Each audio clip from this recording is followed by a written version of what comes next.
Senior శాసనసభ్యులు మాజీ మంత్రివర్యులు సునీతా లక్ష్మారెడ్డి గారి ఇంటి మీద నిన్న కాంగ్రెస్ గుండాలు చేసినటువంటి దాడిని తీవ్రంగా ఖండిస్తా ఉన్నాం. ఈ రాష్ట్రంలో ప్రజా పాలన కాదు, ఈరోజు గుండా రాజ్యం నడుస్తూ ఉంది. ప్రజల యొక్క హక్కులు పూర్తిగా కాలరాయబడ్డాయి. మొన్న సిద్దిపేటలో నా కార్యాలయం మీద దాడి కావచ్చు, నిన్న హైదరాబాద్లో కౌశిక్ రెడ్డి గారి ఇంటి మీద దాడి కావచ్చు, రాత్రి సునీతా లక్ష్మారెడ్డి గారి ఇంటిపైన దాడి కావచ్చు. అంటే ఒక గుండా రాజ్యం తలపించే విధంగా పాలన కొనసాగుతా ఉంది. తెలంగాణకున్న మంచి పేరు మంటగలిపి ఇలా బీహార్ లాగా, ఒక రాయలసీమ ఫ్రాక్షనిజం లాగా ఈ రాష్ట్రాన్ని రేవంత్ రెడ్డి గారు నడుపుతా ఉన్నారు. నిన్న సునీతా లక్ష్మారెడ్డి గారి మీద జరిగిన దాడి అది కాంగ్రెస్ నాయకత్వ ప్రోత్సాహంతో జరిగిన దాడి. ఈ నియోజకవర్గ కాంగ్రెస్ నాయకులు కావచ్చు, రేవంత్ రెడ్డి గారు మాట్లాడే మాటలు, ఆయన రెచ్చగొట్టే విధానాల వల్ల జరిగినటువంటి దాడిగానే బీఆర్ఎస్ పార్టీ చూస్తుంది. ఇంట్లో నిన్న ఎమ్మెల్యే గారు లేరు.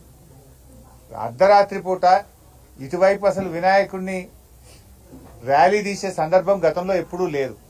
ఉద్దేశపూర్వకంగా దాడి చేయాలనేటువంటి సంకల్పంతోనే వాళ్ళు ఇటువైపు ర్యాలీని తీసుకొచ్చి మరి ఇంటి మీద పటాకులు కాల్చడము, ఇంట్లోకి పటాకాయల్ని విసిరేయడము, ఇంట్లో చొరబడి ఇంట్లో ఉన్న పిల్లల మీద దాడి చేయడం జరిగింది.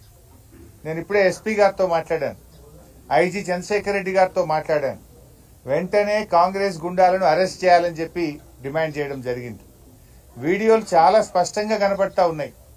రాత్రి అక్కడికి చేరుకున్నటువంటి పోలీస్ హెడ్ కానిస్టేబుల్ వీడియో తీస్తున్నాడు కాంగ్రెస్ గుండాల యొక్క అకృత్యాలను, వాళ్ళు చేస్తున్నటువంటి తప్పుడు పనులను వీడియో తీస్తుంటే ఆ హెడ్ కానిస్టేబుల్ మీద కూడా దాడి చేసి ఆ హెడ్ కానిస్టేబుల్ చేతిలో నుంచి ఫోన్ లాక్కొని హెడ్ కానిస్టేబుల్ నెట్టేస్తే ఆయన జారి కింద పడిపోయింది.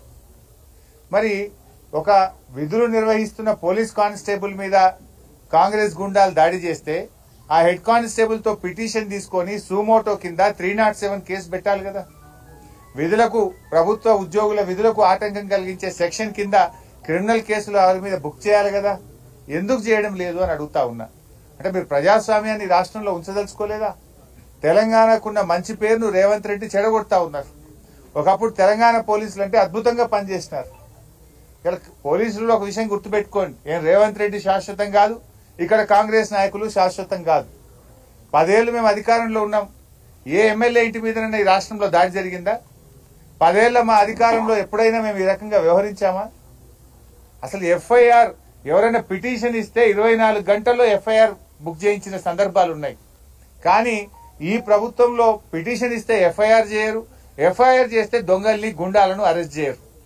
నేను ఈ సందర్భంగా మెదక్ ఎస్పీ గారిని హెచ్చరిస్తా ఉన్నా, తక్షణమే గోమారంలో కాంగ్రెస్ గుండాలను వెంటనే అరెస్ట్ చేయాలి. ఆ దాడికి ప్రోత్సహించిన వారి మీద కూడా కేసు నమోదు చేసి వారిని కూడా అరెస్ట్ చేయాలని చెప్పి డిమాండ్ చేస్తా ఉన్నాం.